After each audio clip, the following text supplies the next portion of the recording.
Nice.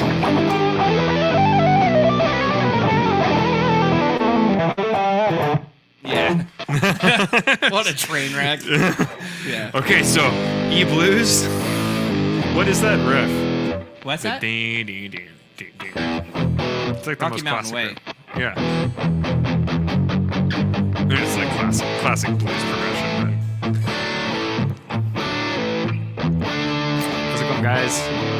What's up? Got a couple new people in here. How's it going? Yeah, Johnny, what's going up? on? Daniel, what's up? Chug on the Marshall.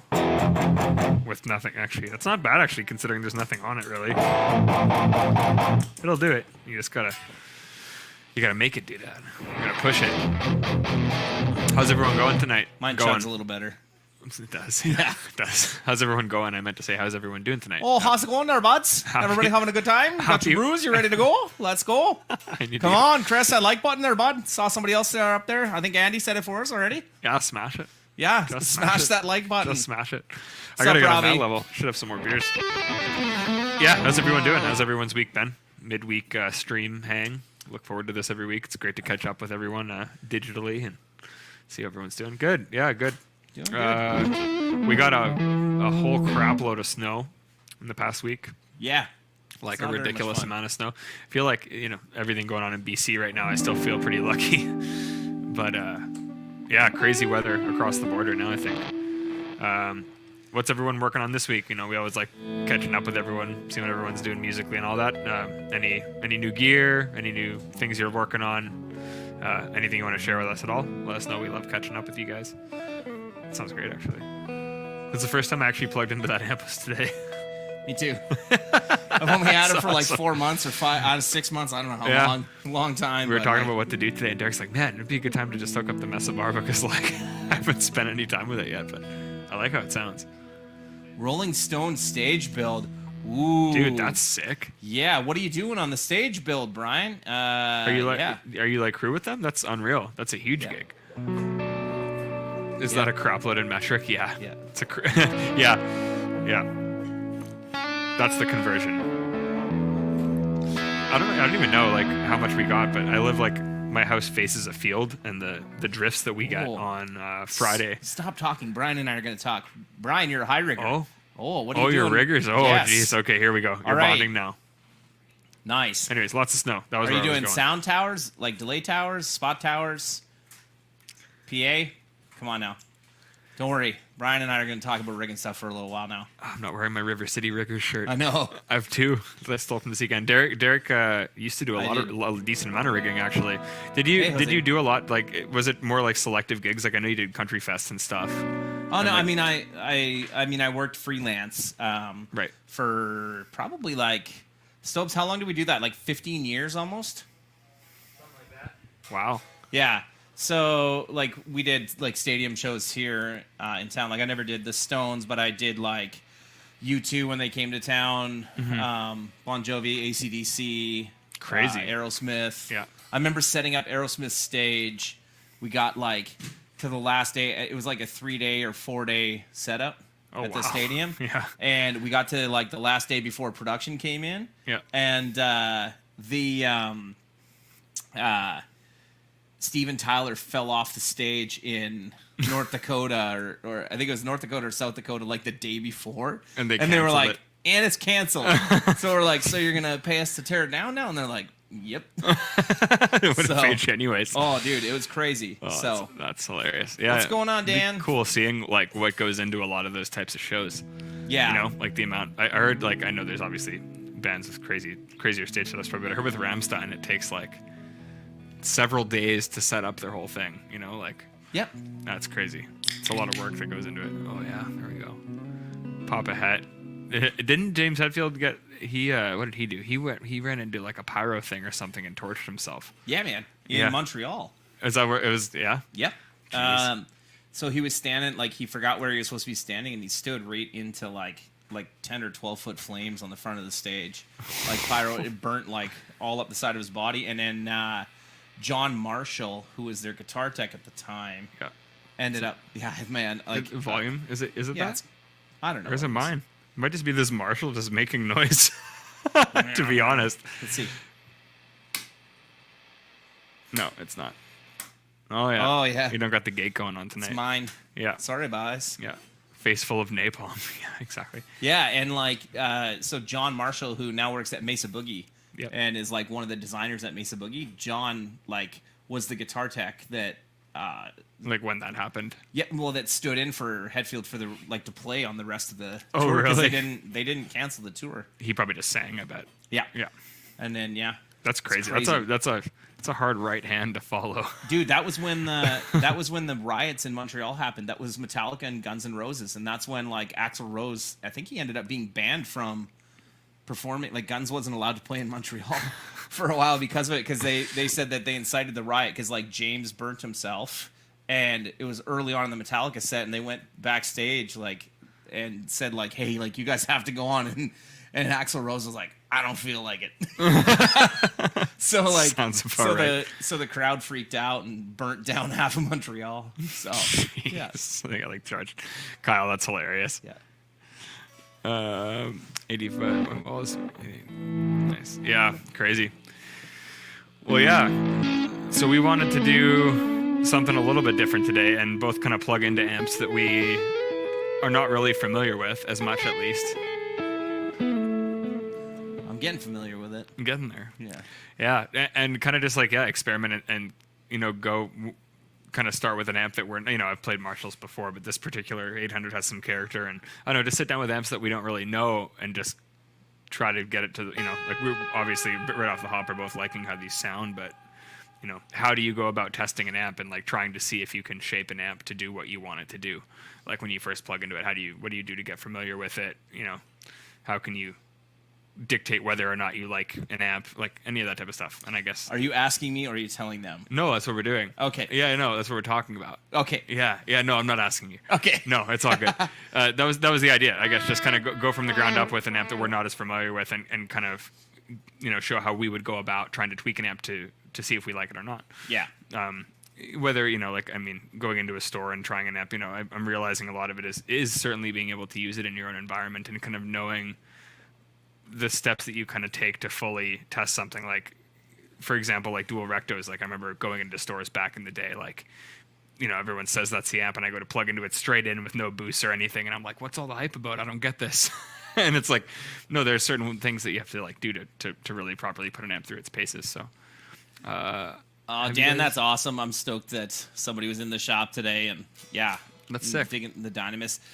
Billy Barrett. Have you guys like Have you played a Spawn? I haven't. I have. Are they sick? Yes. Awesome. Yeah. Yeah. Yeah. I don't own one yet. Eventually, maybe Yeah. once the right deal comes up on one. Probably. Yes. Yeah. Nice. I don't think I've ever tried one. What's up, Tasso? Are they essentially like hot rodded 800s? Yeah, but like way fatter, like Like yeah. Friedman kind of vibes? Yeah, a little less loose. At Right. least the one I played was quite a bit Interesting. tighter. Yeah. So, yeah. Yeah. Hey, Tanner, what's up, Yeah. dude? Good to see you. Does it spark joy with everything set to noon volume as required? Does it spark joy? Does the amp spark joy? Marshall has certainly been around for a while. What are your opinions on Orange amps? Did you just wait before you answer, Jacobs? Scroll up a little bit. Everybody say hi to Jacob. Jacob's with one of our dealers. Adam, do you please say that Marshall is named Randy? Marsh. It is now. I was gonna say it is now, Adam. Yeah, Thank you. Randy Marsh So- is our all-time favorite South Park character, and he should be everyone's favorite South Park character. Orange amps. I kind of agree with you. I personally haven't been able. I guess I haven't really spent a lot of time with the orange heads, like with pedals, and I feel like those might be one of those amps, like I was just talking about with the Recto, where to get the kind of gain sound that I like they are fairly loose and open, and I think that's kind of just what they go for, which personally I don't really drive with, but I'm sure you could shape that. I haven't really tried them like with pedals. I had a rock reverb for a while. Yeah. Cool, not my thing. That's Yeah. all. Took pedals like ass. The one Oh, really? I had. Yeah. Yeah. But I don't use pedals with amps the way that you would, right? Like Right. I don't Like, in boost the terms front of end of gain it. staging and yeah. stuff, yeah. I would have just, wanted ambient sounds and Yeah. like delays and reverbs, and I didn't like it. Which, like, yeah, I know like a lot of the dudes who really like those looser, less compressed gain tones would get along great. Like a lot of like the doomier guys or like those sludgier tones, they do great. And the clean tones are fantastic. And I do really like the speaker cabinets, but I kind of agree. I personally don't get along too well with the gain channels on them. I feel like to get it where I would want to, you would need a decent amount of like drives and compressors and stuff like that. Ronnie, first time I played a revenue was the dude. That means a lot coming from you, man. We gotta get you on one of these, Ronnie. Yep. We gotta get you out here. You're a Butters guy. Butters is also good, Adrian. I love the bar on this, like the trim. Oh, that's great. Yeah. It's the only one I can actually use. Kyle says, love the rocker rev unlike anything else. Sometimes you want that sound. Yeah, exactly. Sometimes you just want that. That Marshall's full integrity, is what Adam says. It absolutely is. This Marshall is 100% has been modded. I don't know what. It is just awesome. Yeah, it's sick. I haven't spent a lot of time with it, but it definitely seems like it has a little more juice, like even with the shaky shell. Yeah, Like look at this because head shell advances. move. Yeah, exactly. It's like those. You're probably way too young for this, but you remember those Pepsi cans that wiggled? No. Did you ever see that? That they had like those like electric Pepsi cans that like they would like was the dancing Pepsi can. I don't know if anybody else is old enough to remember that, but like, yeah. Yeah. Todd, how's it going, man? We'll have a beer for you. Make sure you have one when you get home there. What's the deal with the Mesa-Barba? I don't really know a lot about them. Are they? They're Italian. I was gonna say, is it safe to assume that they're Italian? And this, I don't know if it's intentional or not, but it does remind me of an SLO type sound, I guess. Yeah, I don't know a whole lot about them except for I got this amp because somebody wanted one of our amps and said I got to sell my Mesa-Barba, and I was like, well, hold on now a minute. Hold on, I like amplifiers. Yeah, I like things that are nice to steal from Ben Eller. Yeah, I like nice things and things that are nice. So we worked out a little bit of a trade, and I got this. And thank you, Kyle, for setting that up, because Kyle was the one that was like, hey, you need to talk to this guy because he wants a generator and he's got a Mesa-Barba, and I'm like, I'm on it. Yep, 100%. But Dorian and I shot it out, and it seems kind of like a bougier SLO. Okay, basically yeah. is Dorian. For those of you guys who don't know, Dorian is our like head of like graphics design and videography and media. Like everything you see that looks really great is because of Dorian. Yeah, for the last year, basically. So, yeah, it's yeah. So anyway, Dorian has an original SLO, and like it's we compared it with that. Yeah. I just saw someone ask, would we ever do a combo amp again? Yes, absolutely. Next year. Yeah, we are going to do another one. We're working on it. Right, not this minute, but like we were last week, and we're making some changes and working on it again. Yep. So sometime next year. It's coming. Because your recommendation, Sam, I've been on a perpetual Era kick. Nice. Era are some of my favorite dudes. Actually, Jesse from Era managed my old band, The Afterimage, and kind of gave us a start with like U.S. touring and stuff, which is awesome. And like we've obviously been good friends with Sean. Awesome. Yeah, Sean has a G20 and plays that. They're like, that's the least important thing about Sean. The most important thing about Sean is guy. that Sean was the guy on the couch at NAMM and introduced me to Tom Segura. I didn't know who Tom Segura was, and he was the one who was like, have you never seen any Tom Segura? And we was watching Netflix, and of course, like at the time for us, for those of you who aren't Canadian, Canadian Netflix and US Netflix was like very different. This would have been what, 2017? Yeah, 2018? maybe 18. No, maybe 16. Not that old. 2017, we'll go with. Maybe a while ago. Yeah. And like, yeah, Sean just like, he didn't even come to NAMM during the day. He came one day. Yeah. But the rest of the time, I'd like walk into the house and he'd be like just asleep sleeping on the couch. And I'm like, what's up? And he's like, hey, man. And I'm like, just chilling. And I told, because you asked me about, he's like, hey, do you mind if a couple of my buddies crash at the house? I'm like, yeah, sure, man. Yeah. It was him and Alex. Yeah. Yeah. And that was right after we had toured with them. So Yeah. it was. So it was fun. I remember coming in, I'm like, man, that guy's like the dude from Half Baked. I'm like, he's just and it's funny because Sean is time. like the vegan straight edge dude too, Yeah. which is hilarious because he was just loafing the whole time. Yeah, But, Segura is amazing. Yeah. Anyone who hasn't seen any Tom Segura stuff or seen Tom Segura live, do yourself a big favor if you want to enjoy life and laugh. Yeah, he's great. Summer Caroline's nice. Nice. Yeah, I feel like he definitely popped out of nowhere. Cool. Probably. Hey, Johnny. Yeah, a combo with the two notes and a built-in gate. Some of those things. I would say this. Most likely, probably going to disappoint some of you guys. It will not, I can probably just say, it will not be a generator combo that comes first. Yeah. because that's not really. Less of the people that use the generator type sound are going to want a combo amp than just a head. But you guys could prove us wrong. So first up, it'll be some form of an Animus combo, and I think it goes without saying that the 2 notes will be built into it. So totally. Some sort of variation. Out of touch, but isn't the Boogie and the 5150 both a take on the SLO? I don't know about that. I actually don't know. Do you know about that? The Boogie is, the dual rectifier, I believe, is kind of a modified SLO circuit. Really? I don't know about the 5150, though. It's a very different character. I mean, the Boogie doesn't sound or feel anything like an SLO. An SLO to me feels, and to be fair, I've only played 2 of them. And I don't have one. I would love one, but Get Dorian to sell his someday. Yeah, he won't. I don't have $5,000 for another amp. So yeah, I would say like an SLO is like the fattest like Marshall with more bottom end focus to me.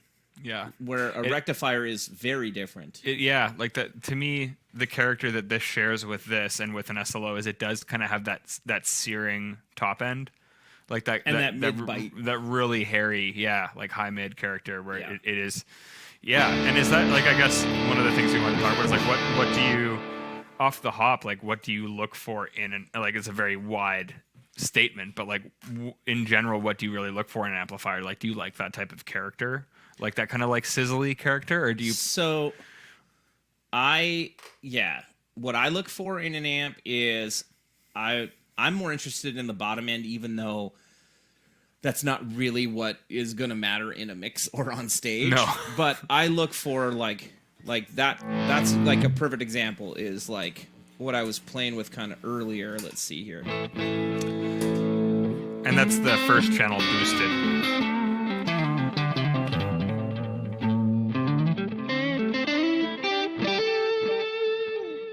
Like the bottom end feels really nice and it booms really well to me. Like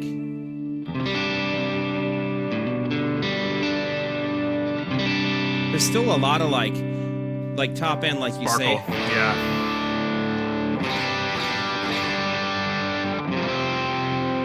That sounds killer, man. Yeah. Like I think. Yeah. I like also how it has a depth and a feedback control and a presence. There's a bright too. Yeah.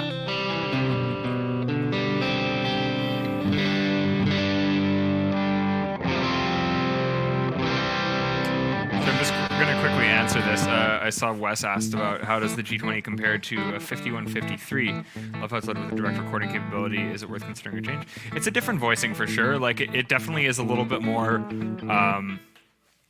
I don't want to say refined because that sounds like I'm saying that I don't like the 5150 style amps because I really do love them, but it's a little more compressed and hi-fi and like a little bit less, not less hairy, but more clarity, I guess. Like a little bit less of that sizzle in the voicing. I guess you'd have to know our amps. It is modeled after the Purple channel, which is very modern and very articulate, really tight low end. Almost like if you boosted a 5150, but with the gain like a bit lower, like you're getting that tight saturation, but just not as much like hiss, Like it's a very clear sounding gain channel. It can get hairy for sure, but I think overall the Purple channel is very like hi-fi. I can't comment really on like 5153s because I've played one. The EVH. Yeah. It is similar to any other 5150 style amp. Like there's obviously things that have been slightly revoiced, but it's the same general vibe. Yeah. Nice. Burn back time. I've been interested about that 2C Plus module from Synergy because most people I've seen have been kind of crapping on it. And normally when a bunch of people crap on stuff, I'm like highly interested because I feel like there's a good chance that exactly what you just said is true. That it might be a one-trick pony, but the trick that it does is awesome. Mm-hmm. So, yeah. I found time and time again people shit on pedals that I'm like, let me try that. Yeah, well, it's like it's intended to do something. They're critiquing it on something that it's not intended to do. Billy, your comment about the 5153 is how I felt about Stobes, who runs the video here. When him and I played in a band, he had the 5152 And like I always hated how the gain was structured on his amp because it like just way oversaturates way too like early. as soon as you get to like 3, it's really hot on the pre, and it does have like a true pre-post style gain structure too, which I think is like it's just ripping the preamp once you go past that. Yeah, and it gets crazy fizzy, and you're like, this doesn't sound good no matter what you do, and you have to either crank the living shit out of the amp to get it to clean up, or you've got to pull the gain way back. Which when he'd pull the gain way back, it sounds so fat, it sounds awesome. But you don't. It's kind of like a boogie that you can't dial it the way that you're going to dial a Marshall or dial most amps when you get them, right? Like setting like a generator is designed that if you set everything at noon, you're pretty much going to be happy and understand what the characteristic of the EQ and the preamp are, right? And at kind of like a unity point. Yeah, and then you just add to taste, right? Like in color slightly. Where with a Recto, if you set everything at noon, it's not going to be. No, it's not like a linear scale. Yeah. Which is, I think, something that I do really like in an amp is when, like, you know, obviously, like with older amps, you'll get it to a point where it just physically is pushing harder. But I do really like being able to have a linear scale of how I can dial it, for sure. Yeah. Derek, thanks a lot for checking those signals out, man. I'm planning on. There's a bunch of stuff. There's a new band that's coming. I've been working on a project with a couple of the Intervals guys, and I am going to have some new solo music coming soon. I'll probably end up doing an EP. But I've been doing a lot of session work the past bit, so I haven't had a ton of time. I'm hoping early 2022-ish. So thanks, man. I really appreciate it. Sorry that I couldn't guest on that for you. I know you were really hoping. Dude, it's funny because like one of the songs is like there's like 2 guitar parts. So I just like MIDI'd the whole song with Afterlight. Sam asked me. He borderline begged me, and I was like, "No, man, I just can't. I'm sorry." I know. I need to bless this with my skills. But exactly. Yeah.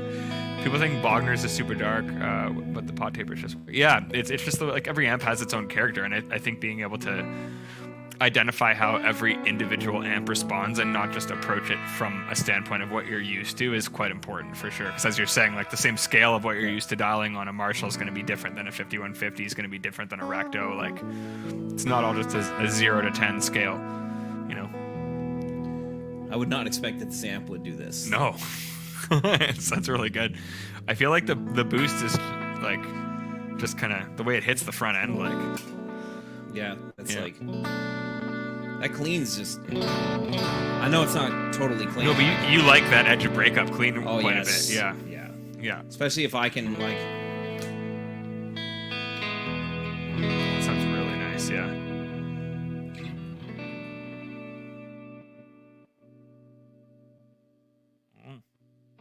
Was that the pot?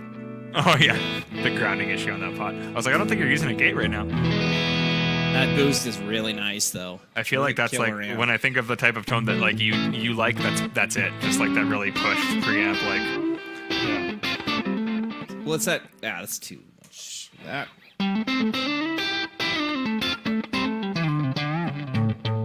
That's got that right amount of like spank and sag. Mm-hmm. Totally.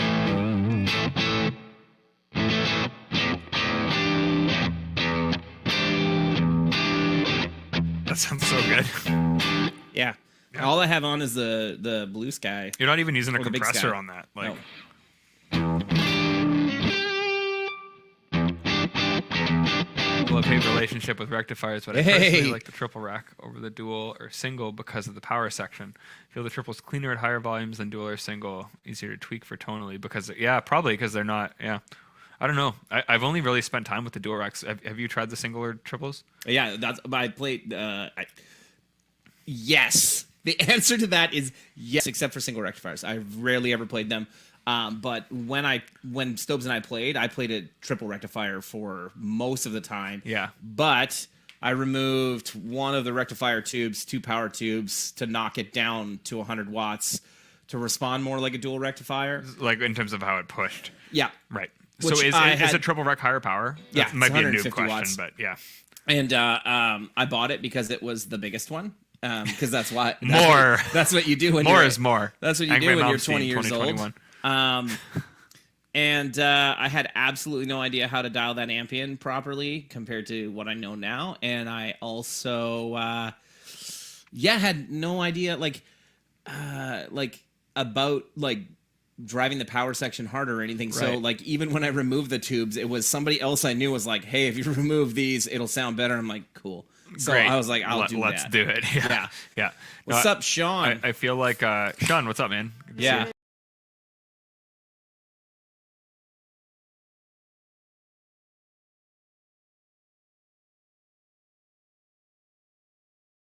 Practice amps with simulations on them because it's like you just plug in and everything's there. And I feel like over time, yeah, you kind of learn that when you're testing out an amplifier, you can't just plug straight into the thing. Like it's all about how it's going to respond when you boost it, how it's going to respond with your rig. Like are there any kind of like I guess now that you've like learned more about that, are there any kind of staple pedals that you would want to be able to, like, let's say you show up to a gig and it's like a backline thing, like what do you bring that's going to help you shape whatever amp they've given you into like a sound that you like?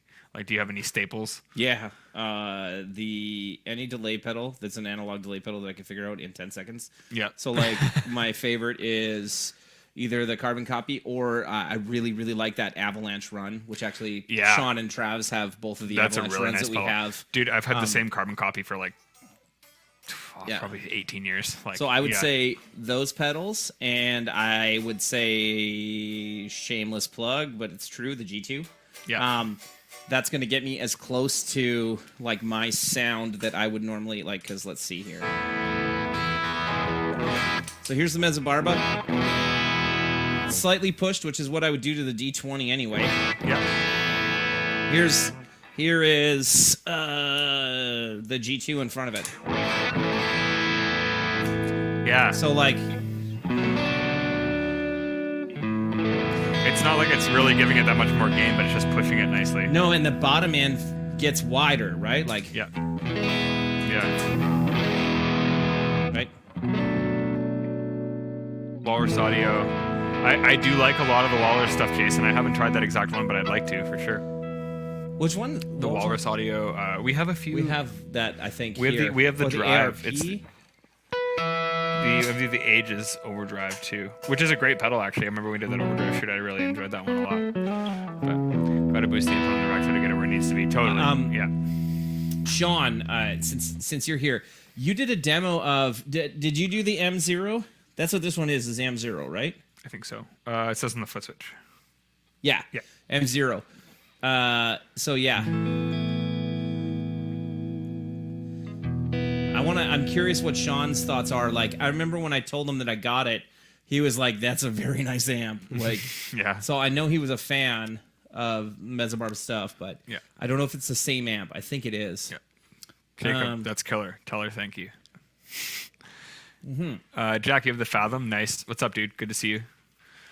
Yeah, Jack. Sorry, I didn't get back to you. Oh, it's okay. I did it. Yeah, Yeah. I know. He told me. Yeah. Oh, it's I all should good. have probably specified that I reply to emails about a week or two late. Oh, I told him it's okay. Okay, He's like, great. Derek didn't get back to me. I'm like, I know. I'll do it. It's You're like, you'll graduate before he's done, before he gets back to you, and then he'll be like, "Hey, sorry, I forgot about this," or "What's up? This is in my spam folder." yeah. All good, man. Trinity. Yes. Okay. Do you know the difference, Sean, between the Trinity and the M0? Trinity. Yeah. Guys, love this stuff. Speaking of tubes, Rev thought of going with EL84s instead of 66 in the D20. Love my D20, but I did swap the 66 for EL84s on the EL jacket converter, and now I can't put the cover on. Sorry, man. Not really. Like that amp was like both the Alpha amps and the 742. Like Dan did try different tubes, and I think with the wattage of the amplifier mixed with the voicing of the amplifier mixed with the output of 6v6 tubes, that just worked. Like Dan is a bigger fan of 6L6s, right? Yeah. And I think that for him the 6v6 gets closer to 6L6 than the EL84 at does. that volume level, like Yeah. the way it pushes. Yeah. So yeah, exactly. Also, the 740 is still my favorite amp that we build. Yeah. And It's like really nice. feel wise and And yeah, We've been building a few again recently that I've been testing, and it's like, oh man, yeah, so no, it's different. like the last 15. Yeah, and they just have this really open character, which is like very, very nice. And that it's that quad of 6v6 that makes a huge 100%. Difference there. So. I will say though, Mario, I did really enjoy running EL80 or EL34s on the Pro Series amps because it push like I really enjoyed the mid character on that because it pushes like a little harder in the mids at like a lower point. So if you have a Pro Series amp or if you're ever interested in trying that, I definitely suggest trying EL34s if you want a little bit more bite there. Something like nice. That. The Trinity is the kitchen sink. Nice. Nice. It's yeah, I would love to try it. This is the first time, I don't know if you tuned in at the start, Sean, but this is the first time that I've actually plugged into this, and yeah, it does sound killer.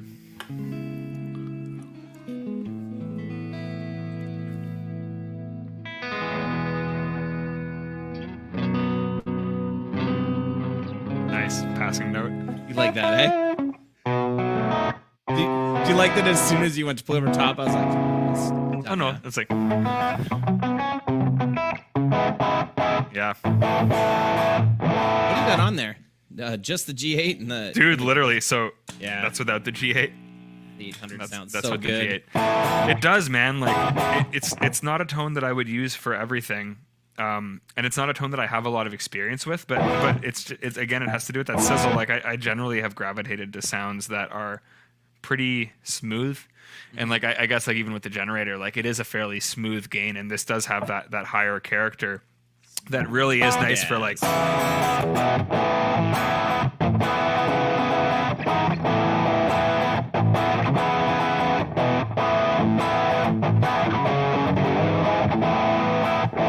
Really pushed like rock tones, you know, like and it has that, you know, there's not much you can really say about a JCM that hasn't been said, but it has that sizzle in a night, just at such a nice point, like it just pushes, and that's with that is on the high impedance input as well. I think this is a preamp gain, but it really does respond. Like I guess I also really like generally having amps that do have a very distinct clean channel that I don't need to just back off to get it. It's funny, like we're kind of the opposite in that way. Like I certainly like the broken clean for what it does, and I will use that, but I do like to have like a crystal clean at some points. Yeah. And the Marshall does not do that at all. So it's kind of interesting sitting down like with this amp. It's like, you know, I really do like the character of the amp, but off the hop functionally it doesn't do what I would do with my rig. So being able to kind of shape that and see if it works for that is kind of the challenge. And also, not having an effects loop too, I didn't appreciate that until I didn't have it. You know, I mean, you could do, you could do that with, you can do that with some Marshalls. If you turn up loud enough, really, like you could push the clean channel really, really tough, or really, really high, and then start to have it break up a little bit more. Yeah. This one, it's just not going to do it because I'm pretty sure this is modded. So it's not responding exactly like it. But even backs off fairly nice. Like again, I'm on the high, and I'll just quickly, without destroying your ears, hopefully switch to the low impedance input, and that's way cleaner, right? Like the high one is. Yeah. So with that, you know, on that setting, I'm definitely going to need to get a lot of my gain from. That sounds pretty sweet, actually. So like with the generator, or like even with a recto, or I guess not quite as like they don't have like a super clean channel, but with the generator that I've been using, no matter what, the clean is clean. Well, no matter what, you know, like recto clean is super clean. It's just really stiff, right? Like that was always my issue with it. Whenever I was playing, like I would use a Fender 410 DeVille for cleans, and then use a rectifier for like crunch tones and like thick, like high gain stuff. Totally. So. But right off the hop, you know, like I basically with this only have the two inputs that I can use to dictate that. So if I'm going to use the low impedance input for me personally with this amp, I would have to be running a decent amount of drive pedals in front of it to get what I want. Yeah. Or on the flip side of it, I'd have to, you know, with this. You know, roll your volume. You got to really be able to back it off, and it's still quite there. So I probably, to be honest, would go with this specific amp, the low. Like, I guess this is like just a with age thing, but like generally when I was approaching gain tones before, I would just want something that I could plug into and just have the gain on tap that I want. Yeah. Whereas now, this type of platform to build on. It's like the D20. Yeah, Like, yeah, it's a stack gain. I really like using the D20 for high gain tones because of Yeah. the way the power section stacks, and I would way rather opt for that than having a really high output power section that I have to tame. Like Yeah. the way you can stack, not only like like as you add things, every pedal or every variable that you add fills up like a different frequency space, so you just end up getting a much more full high gain tone from stacking those types of things on a good platform, as opposed to kind of sucking out of something that has a lot of output. So Right. I probably, if I was testing this amp or if I'd use this on a gig, would opt for that, like kind of a lower gain thing. And yeah, the effects loop thing too, like I realized that I really have to dial my effects differently, like in terms of the wet dry blends and stuff. Like running in the loop, I had generally the mix quite high on all the effects, and then as soon as I'm running it in front, right,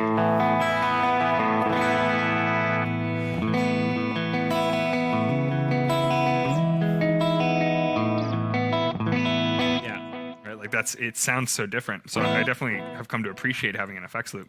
But that was another thing I would have to do is kind of redial my effects according to, like, every amp's going to respond differently, every loop's going to respond differently. Yes, the gain is absolutely usable. I'm gonna answer a couple things. So, Billy, I've never played the Lone Star. I've never seen one up here in stores, but I'm sure it's great. I will say the Electrodyne is one of my favorite Boogie amps. It's got really great cleans and really, really awesome crunch tones. I don't know if I've tried one of those. And yeah, they stopped producing it. Yeah. Which Paul Levasseur either has one or had one. Mm-hmm. Killer. It should hit up. What's the dude who has the high watt stuff? He probably has one.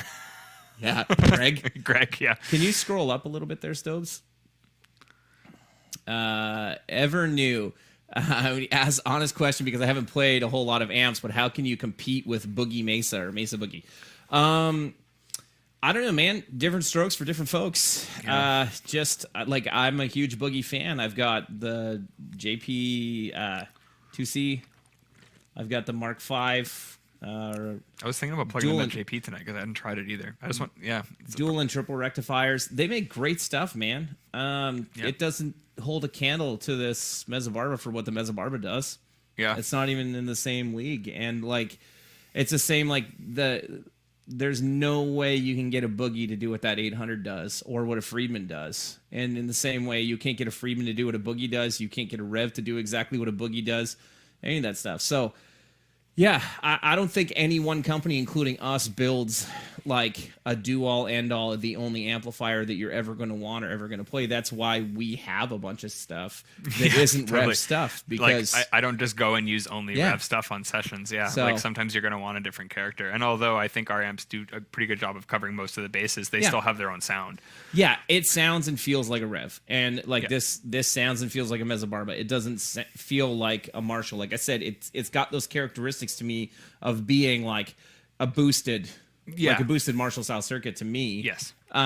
But a Friedman is also a boosted Marshall circuit, and the Phil X and the BE 100s that I have are nothing like this. Mm-hmm. And as for your comment about never seeing one in the wild, I don't know where you are. So I don't know. There's definitely less of our stuff around compared to Marshall or Mesa. They got about 30 plus years on us. I was going to say we've been around for as long. So, yeah, exactly. Yeah. Bo, that was me on the beer mic this time.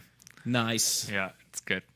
Hiwatt only forget more. Hiwatt makes great stuff, man. Yeah. Yeah, 100%. You don't see those too often either. No, there's not a lot of companies that like are like larger brands that don't make awesome stuff. Yeah. Like, it just depends on if it's what you like. Like I think that's a misconception too, where like a lot of people think that like because I co-own Rev and you work here, that means that we're like, we're like diehard only Rev products, and like it's not true. It's just that we believe in the product, we love what we do, and we think Dan's an amazing designer. And I do think like if I had to choose one amp to play for the rest of my life, I would take a Generator 740 Mark II, and that would be my amp that I would play forever if I had it. So it's.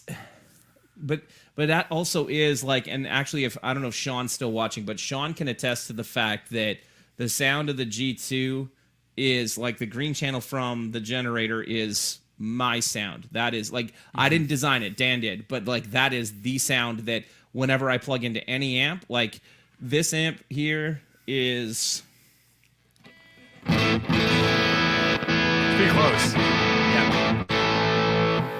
There.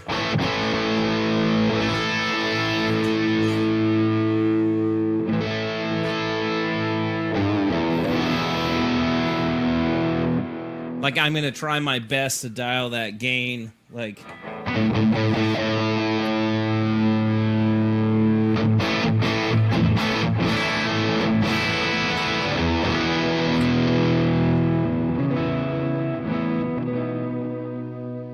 Like, it's in and around there, right? Like, that is what I gravitate towards on any amplifier. And it doesn't matter, like, if I plug into Sammy's amp, those chords, the way that I play them, they're all going to sound the same out of this amp or that amp. Totally. So to me, it comes down to how does it feel? Yeah. And that's one of the things that I feel like it's like the number one thing is the feel. The generator has this amazing balance between sag and tightness. It does.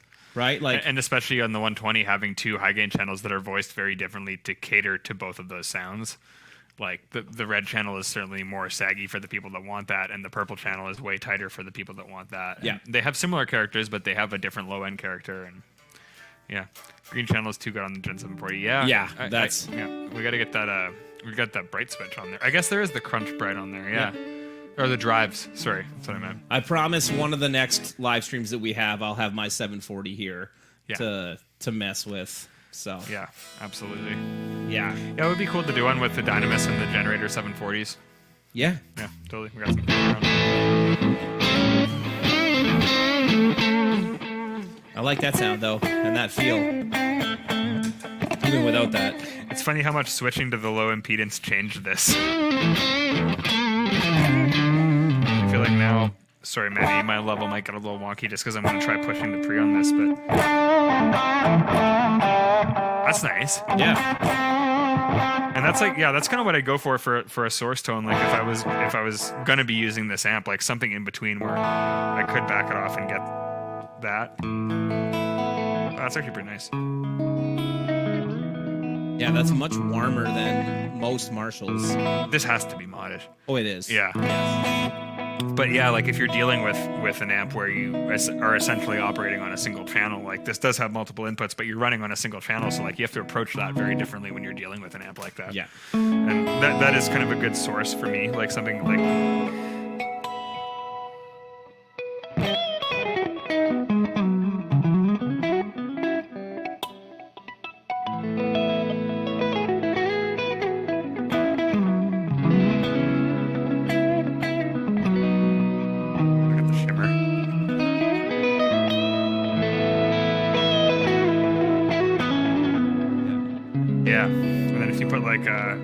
I've got a G2 on here as well, and a KHDK tube screamer. It's the tube screamer on.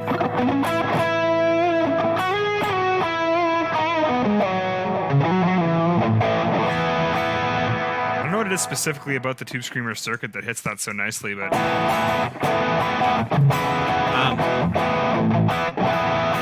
So Billy, we're not using any mics. We're using T-Note's Captor X's.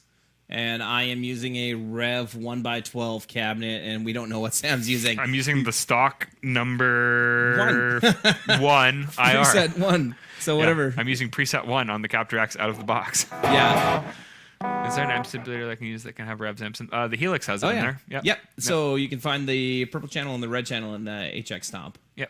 Oh, yeah. Literally said HX Stomp. That'd be perfect. I love what you guys do, and I love having beers. Oh, dude, what's up? It's good to see you, Howling Man.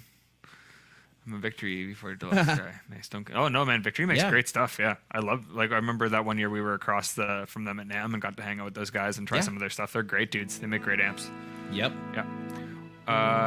Yeah. I think the mics in the cab profile is probably just like a 57 or like an 18. Mine is a 57 and a 121. Sorry, Royer 121. Which I is I don't know why I said 1890. 121. That's what. Sean always uses in all of our presets, and I pretty much just tried to copy Sean's preset into this as fast as Brad possible. says, "Can you play Every Rose Has Its Thorn on that thing?" Dude, I can't. I mean, I wish I could. Nice. I'm the king of not knowing any covers, Brad. You're gonna learn that real fast. I wish I did. I really wish. Like Rob Baker knows like every Poison song, and it makes me jealous. Yeah. Are rev cabs oversized? I don't think so. No, they're not. No. No. Oh man, you sold your Helix right before the rev update. Man, that sucks. Helix is a good unit. Yeah. I brought the one we have here just home just to experiment with MIDI stuff just because I get so many service questions regarding MIDI. But yeah, it totally like reminded me of how great those things are. That sounds so interesting. I'm like hearing more of the shimmer.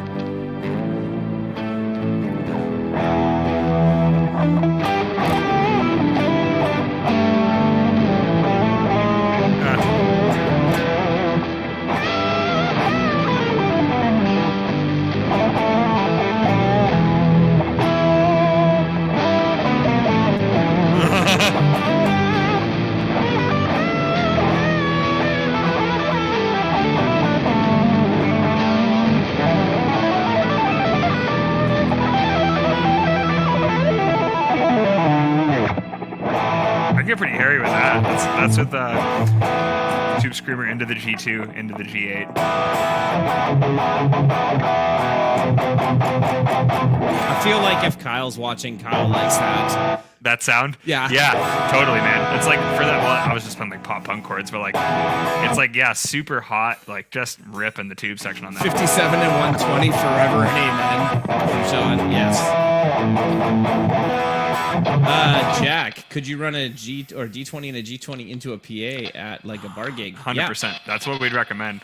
What's that screechiness? I have no idea. It's probably me and something that I'm doing terribly wrong. Yeah, you'd definitely be I think it's my mic. No? guitar. Guitar? Reverb on it. What's that? It has reverb. Oh, probably a cable. Probably one of those shitty fucking sawdust. You know, things. we've only Yeah. been talking about rebuilding my pedal board for about 6 months now. We have those boards. We just got to do it. Yeah, I know. After you guys are done with the new studio, you guys can paint those pedal boards for us. Yeah. It'll be good. Stain them up really nice. Sorry, Jack. Yeah, you certainly would want to have a monitor guy that's going to be able to get you a decent monitor mix, because when you're running direct to get your main, like, you know, your cab's not going to be mic'd, so anything that you're hearing, you're going to need to have control of that. But that's the thing that's beautiful. Sorry, about that is you can effectively gig a big room with a 20-watt amp, and you know it'll sound great. I think we're going.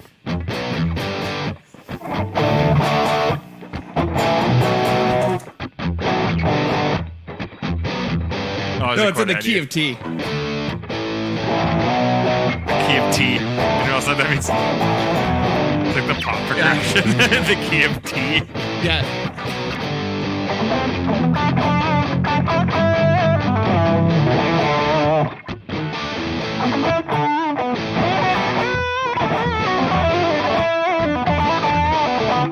There you go. Andy, key of T. He asked me if we'd ever heard of, I don't know how to say that word. Piebald? What? Piebald? Piebald? I don't know how to say that. I haven't, no. No, I've never heard that word. So That response should tell you that. yes. Um, What did Jack ask?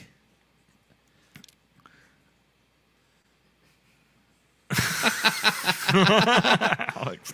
Are the vertical 212s the same price as the horizontals? I actually don't know. Do you know? Which one? The vertical 212s cost more? Verticals are $100 more, I think. And I will say, unless we've changed it, but the vertical 212s we've had recently are a bigger enclosure Yes. than the, like we don't do oversized 412s, but the 212s are a slightly larger enclosure with the vertical 212s than the regular 212. Interval's actually is taking 4 of those out on tour, which will be sweet.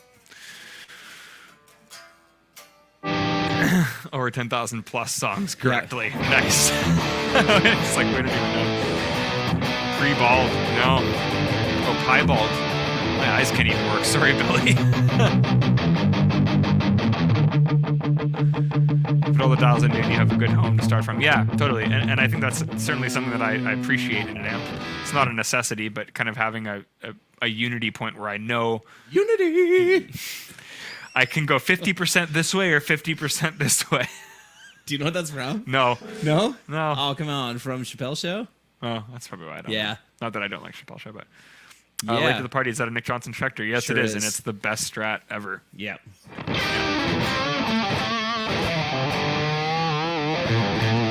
How do revs take fuzz? Really well. I'd say the clean channel on most. I mean, the D20 has a clean section that you can push. The G20 and the generator amps are super, super true. So either way, you're just going to get exactly what the pedal does. If you want to push it harder and actually have the fuzz like really push your amp, then the D20 might be the best choice for you. That Yeah. might be out of tune now. I don't know. Billy asked what speakers we use. We are currently using stock, comes with Celestion either Vintage 30s or a combination of Vintage 30 and Creamback, the G12 H75 Creambacks. Yep. And we also use WGS speakers. We use Yep. the Veteran 30, and we use the ET90, which is like the WGS versions of both of those speakers. The same type of thing from a different brand. Yeah. Great stuff. Kmart versus Zellers versus Walmart. Yeah. Wu-Tang Financial. Sure, I don't know what that's in reference to. But not necessarily what I always appreciate that on the pedal. Yeah, totally. And obviously with an amp where like there's different physical components, not everything's going to respond the same way at noon. And we'll have like a non-linear scale. But it is nice to have that to kind of calculate with. Do all tube amps overdrive in their tone knobs? Like if you dial up bass or treble on a Fender, it starts to overdrive a little. It starts to clip in certain frequencies. Yeah, that can be It's not- dictated by what you're running in front of it And too. it's not all tube amps do that. Some tube amps do just I like feel it like does just affect EQ. I feel like the oranges do that. Like we were talking about that earlier. Like they start to like boom like that, which I don't think. Again, it's not like a good or bad thing. It's just a matter of different taste. But personally, I like amps that won't start to like Break up in a the certain EQ. frequency range. Yeah, exactly. Yeah. Yeah. The generator won't really do that. Like No, not yeah. at all. Yeah, no, you can't. The only time there was I was messing around with a boost that we were trying, and that was the only time I've ever been able. I forget what boost it was, but it was the only time I've ever been able to actually get the clean channel on our amp to break up. Like it was, like otherwise it just stays super, super clean. Did the supply chain affect the price of the G8? Hi, Sarah. Sorry, Jacob. Jacob says say hi to his wife, Yes. Sarah. Hi, Sarah. Thanks for letting Jacob get a G2. I mean, everything, like any change or effect in price in the supply chain affects everything that we do right now. So, yeah, I would say the only thing that we are experiencing more of, which we honestly don't pass on to consumers, is the inflated cost of shipping stuff right now, especially stuff we get from overseas. Like a great example is we just got all of the like carrying cases that we get for the Alpha Series heads. So like the D20 and the G20, those come from China. And what used to cost like $2,000 to get here cost $14,000 this last shipment that we got. So, Man. Yeah. you know, we just That stuff is real. Eat that and hope that we make enough money to be able to pay for that. But yeah, I mean, I wouldn't doubt that you're going to see the price on almost every piece of gear that you like in the next year go up because of supply chain issues right now. Yeah. I don't think Yeah. the next year it's going to get much better. No, I mean, we've been lucky that like even with the G8, the initial demand for it was significantly higher than what we expected. Yeah. Actually, we built a batch of 1,000 because we thought that would last us like 6 months, and it sold out in like 2 weeks. So like now it'll be, you know, Yeah. I I mean, thanks. Yeah, it's like awesome. we really appreciate it. So- but now we have to figure out what to do. well, yeah. Now what we'll do is build in bigger batches, Yeah. and try to offset costs by using economies of scale. All that fun economic stuff. Yeah. That's what you do. Buy more, spend less. I don't do that. You Buy do low, that. sell high. It's my mottos. Buy low, sell high. Buy low, sell high. Yeah, it's hard. Buy more, spend less. Hard to buy doesn't low really work. nowadays. No, yeah, doesn't. None of it works. Yeah. Can you guys sing Sarah a song to freak her out anymore? I'm the worst singer on the planet, buddy, so it's not gonna happen. Sorry. If I was a good singer, I would do what Sarah Said by Death Cab for Cutie. That's a pretty song. Nice. Very pretty song. Okay, thank you. I like it for my Fender, but if I buy something more premium, I'd want it to be really clean. I don't know what that's in reference to. Oh, okay. You quit scrolling up, Stobes. I was like, what's going on here? Yeah. We're going backwards. Yeah. Yeah. Do all two vans. yeah. Overdrive. Yeah, we saw that one. Yeah, we're good. Yeah. Got like 590 at the G8. Nice, Jack. Nice. That's awesome. Yeah, that would have been the first run. OnlyFans. What does it say? OnlyFans.com saying Bill's Big Burly Bathhouse and used car and used emporium. car Nice. Yeah. So I feel like this amp covers a lot of ground. Like first impressions, is there like I feel like this is kind of built for the type of sound that you like. Yeah, it is. To be honest, like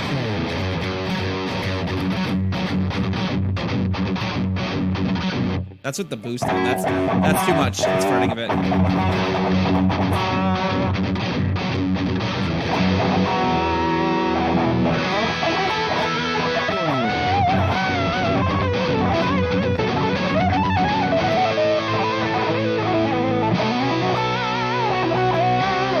get Jimmy Page to play that.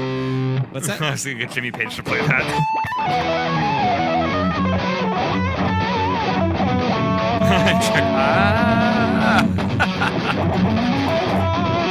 You know any Audio Slave? Dude, I don't. I know some Rage Against the Machine though.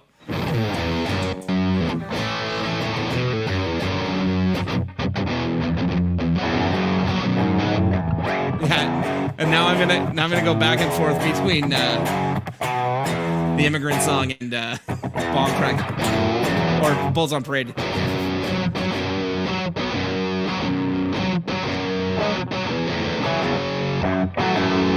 it an F sharp? Yeah.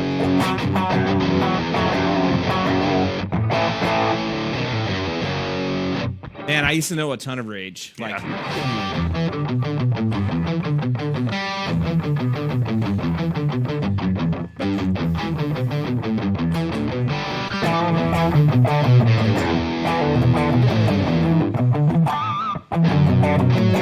Yeah, I definitely like how this sounds, but I again, like kind of going to a single channel amp, like I feel like the only thing that this really lacks for me is just the flexibility of having to accommodate one channel. Like sonically, I'm liking everything it's doing. yeah. But I mean, I'm very much used to that. Like with this, certainly, like every channel on this distinctly has a different usable sound to me. You basically played "Be Yourself" by Out of Slave like 7 minutes into the stream. Really? Probably. I'm going to be honest. I love Soundgarden, and Rage Against the Machine is probably, Stobes will attest to that, it's probably my all-time favorite band. And I couldn't stand Audio Slave. Like, I like the riffs, and yeah, I love Chris Cornell's. I was going to say, are you a Chris Cornell fan? I'm a Soundgarden fan. I just didn't like them together. I don't know why. Probably because I was, like, very upset when Rage Against the Machine broke out. Yeah. And it was like when Pantera made Damage Plan. Yeah. It's like no, it's not Pantera. It's like there's some good songs, but like, you know. I've seen Rage twice since they got back together. And I have tickets for the show whenever it comes back to Winnipeg. Oh, yeah, because it got canceled. Yes. Right. Fuck, that sucks. Whenever it happens. What's the best high gain metalish modern tone that's not a rev generator? I like Friedman. I like Omega. I guess it depends on what you're going. What you're going for. Yeah, like if you want kind of like the Marshall-y type thing, I really like Friedman's a lot. If you want the really modern kind of just like blast your face off high gain, then Omega for sure is absolutely crushing it. Like the Omega and KSR. Yeah, the Granifier is one of the best sounding amps I've heard in a long time. So yeah, they're doing some great stuff. We'd love to get some of their stuff around here as well. Yeah, if you're talking about Marshall-y tones, I would say, yeah, the BE100 Deluxe, Yep. BE100, Metropolis is probably one of my favorites that I've ever played. What's that? George Metropolis. Is that the name of the amp? Like Yeah, the company? Metropolis amps. Yeah, Crazy. the Metroplex is crazy. Sorry, affordable. Oh. Like, yeah, sorry. None of what we just listed is affordable. Literally none of Yeah, that. yeah. yeah. Affordable. I mean, you can't really go wrong with the 6505 for a high gain tone if you're on a budget. You know, and any 5150 style amp, I feel like if you're looking for a high gain tone, you could make that work. PRS MT15, hands down. Yeah. It's noisy, but it's the best. Under $200. Shit. Buy a G3 and put a cab sim on under it. $2,000. Oh yeah. Under $2,000. Yeah. I was gonna say $200. Get a little Blackstar ID core amp. They're actually pretty good for like little modeling amps. Under $2,000. You got lots of options in that market. I'd probably go with a 5150. Yeah, G20. If you want something from us, is under $2,000. Yeah. Oh right, Friedman's got yes. lots of options under $2,000. Friedman does. Yeah, like the Runts 20s and like The small small box and all that stuff. Yeah. Joyo Zombie. I've heard good things about those too. Those are like those tiny little things that are like $150, $200. Nice. Yeah. Yeah. Oh, there's lots of solid good, state things. Lots of good stuff out there, man. The Friedman.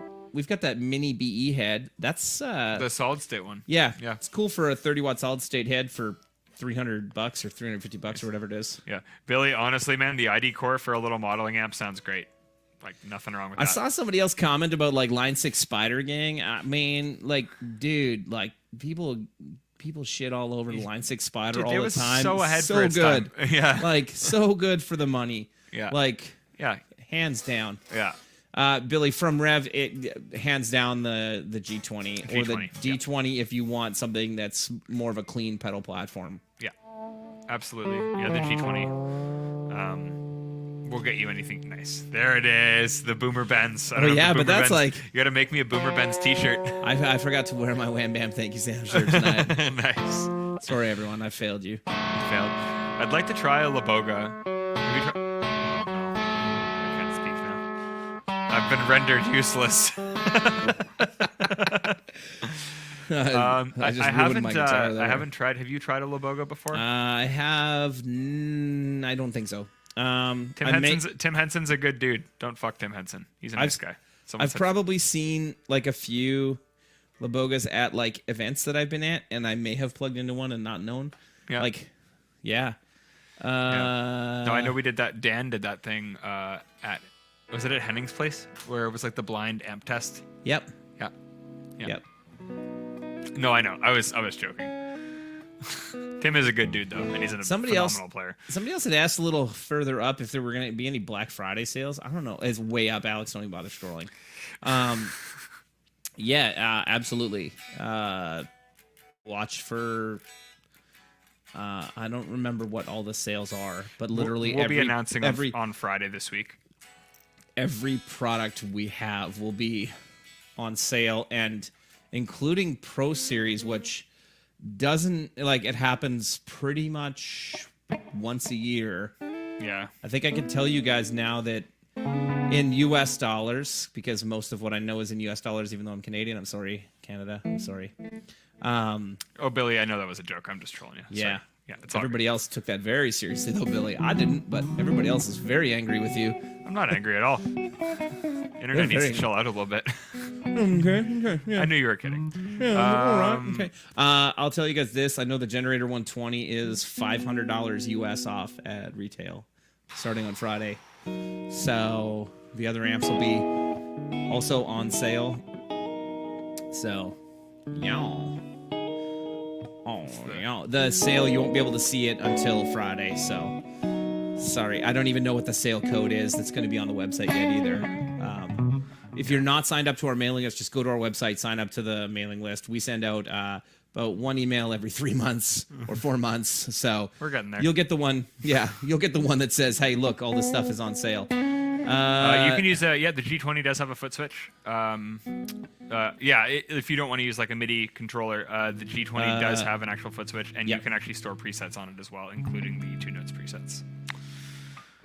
What's the actual retail price of on the 120 is $32.99 US. Yeah, so it would be going for 27. I think the G20 is $12.99, and I think it's $150 off. I don't remember the 100p and $100. Yeah, the G20's clean channel is great. It's got the wide switch on it, which is really, really nice. Like, It's very, very, very clean. and too. actually, Billy or anybody who's interested in G20, that's especially if you're in the States, Sweetwater has the purple version already on sale, so you can go check their website out. Same with if you're looking for G3s, they have their custom colored bronze metallic on sale for I think 20% off actually. So, and I think that pedals will probably be around that from most retailers, like 20% off. Sweet. I think. It's turned into quite an event for sure. Yeah. Yeah. Yeah, my kids want to celebrate Christmas. Sam wants to be able to buy Christmas presents, so we need to sell some stuff. I'll buy presents. like, I don't have kids yet. People buy me things. I'll buy people things. Your wife must be so happy, buddy. I bought her a lot of nice gifts. She's bought me a lot of nice gifts. What do you Nice. do for each other? You spend money to validate your love. Exactly. Because that's what's important. Consumeristic love. 2021. Love will be nothing when there's no supply chain.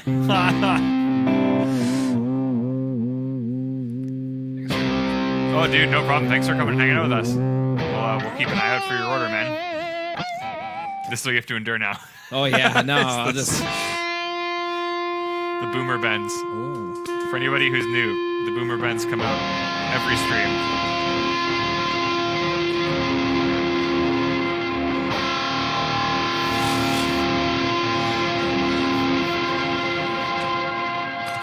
There's like so many overtones in there. I don't even know what's going on. Nothing makes me happier than that sound.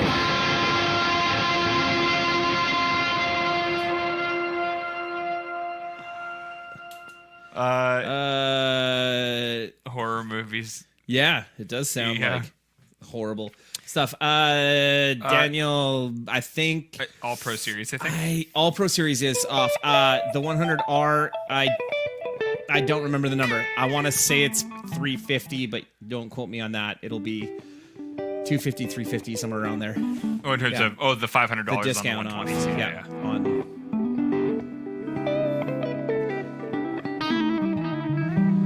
Have a good week, Poo Ninja. We'll see you next week, dude. Yeah.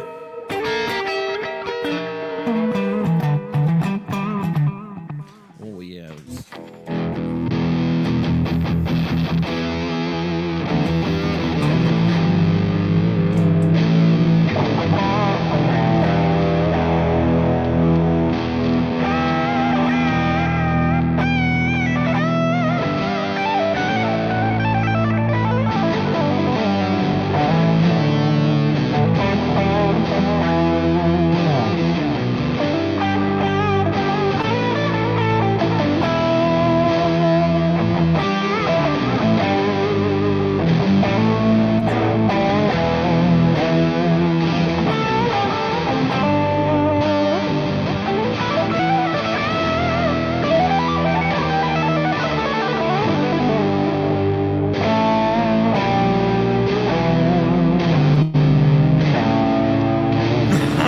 Just keep going.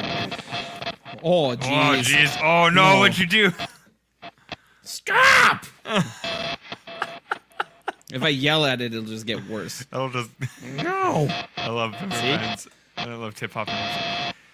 Why? Billy, I actually did. If you go on our YouTube channel and look up, just search like Split Coil on the Rev YouTube channel, and I actually did a video like trying to rip off that sound, like with hip hop beats. So, it was fun. Yeah. All right, what else you guys got? I'm running out of ideas. I'm gonna start turning all my shit on and That's just hurting ears. That's not gonna be a good time. Of the bluesy rock Yeah. jam thing. What I riff- like is, that, Is like- that is that like a riff from a song? No, man, I was just messing around and I just thought that drop pedal for that like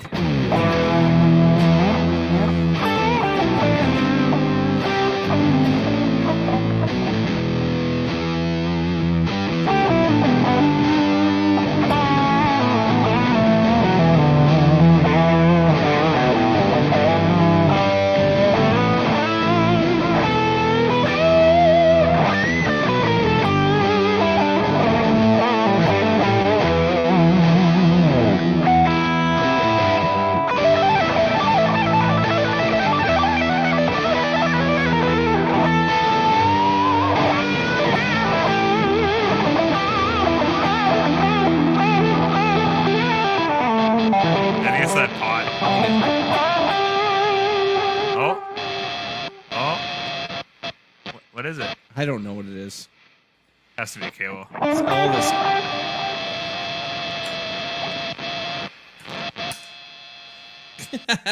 No. I was about ready to click her off.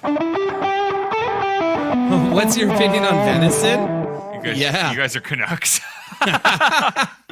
Well, Oh, what's my opinion? My opinion on it is I've had it a ton of times and I've only liked it once. So I will say I enjoy bison. yes, Bison's really good. that's a far cry from venison. No, I know, but it's also like Canadian. You know I the don't difference between a deer and a bison, right? I learned zoology. I could say zoology, but I don't know what those animals are. Yeah. Yeah. No, I don't know if I've ever really eaten venison. No, I don't really have any desire to be honest. it's good if it's done right. If it's not done right, it just tastes like, I don't know, worse beef to me. Worse. He hates venison. Now I want bison. Bison's Yeah. lean. It's nice. It's not as fatty. The key to venison is like I know a lot of people like soak it in milk before. That sounds terrible. Because- I don't like milk either. No, it's because like the like enzymes in the milk Makes sense. do something. I don't know. I'm not smart. Sorry. Soak it in some other animal's milk to get Oh, enzymes yeah. to come out. You made your Korean wife a Sounds- poutine. Yeah. Nice. What? Let me ask you this though, Jacob. Did you make a proper poutine? Did it have curds? Did it have curds or did it have shredded cheese? Remember when we went to the Il de Chêne restaurant to get the poutine for the video, and it was like yam fries with shredded cheese? I was just so mad. It was not good. Oh man, remember when we did the apple pie poutine in that video? That And it was actually really when good? we went it. That was when I we got know. the poutine for, yeah, and it was the most disappointing poutine ever. Except that the apple pie and It poutine kind of worked together with were- the yam yeah, it fries. was Yeah, good. it wasn't terrible. Yeah. we're like, oh man, we were trying to make fun of this, and it's actually pretty good. Yeah. Yo, what's up, dude? Good to see you. Thanks for joining.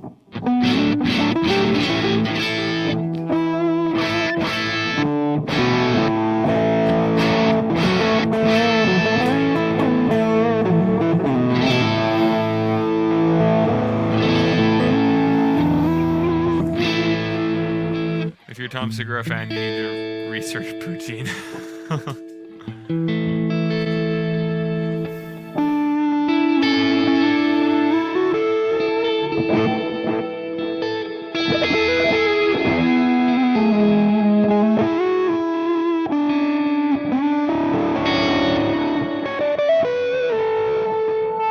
Ah, that's what's different. I was like, something here is different.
Cool. Awesome. Thanks for hanging out with us tonight, Billy.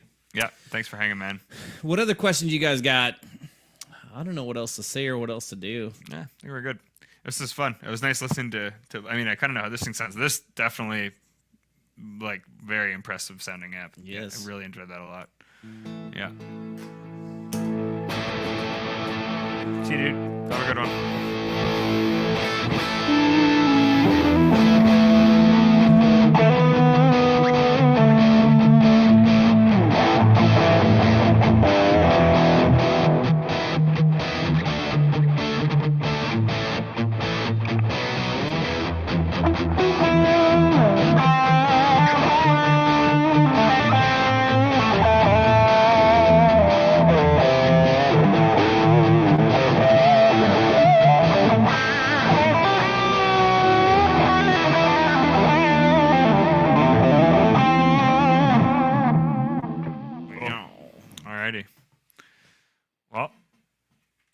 I think it's getting to be about that time. Yeah. I don't know what else time. I don't know. Yeah. Well, thanks for tuning in. I mean, it was kind of fun to dive into something we don't usually do. So thanks for tuning in with us and for the hangs and the comments. Waiting for that generator combo. You might be waiting a little bit. We'll try the other one first. Yep. Yeah. All right. Anybody have any last questions? Otherwise, we're going. It's time to go. The booze vending machines in Korea are awesome. I Yes, didn't know I will that's a say thing. the same for Japan and the ramen machines too. You go to the ramen machine, you put in your coins, you punch in your order, and then they just bring it out to you. It's amazing. I love ramen. Yeah. Cool. All right. Oh, so we're done then? I think so. All right. We'll wrap it up with whatever the heck this is.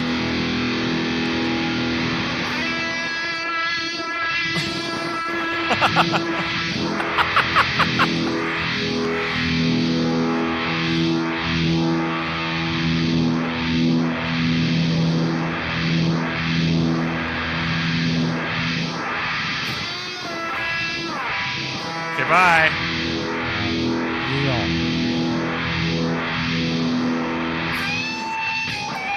Classic Derek, he knows.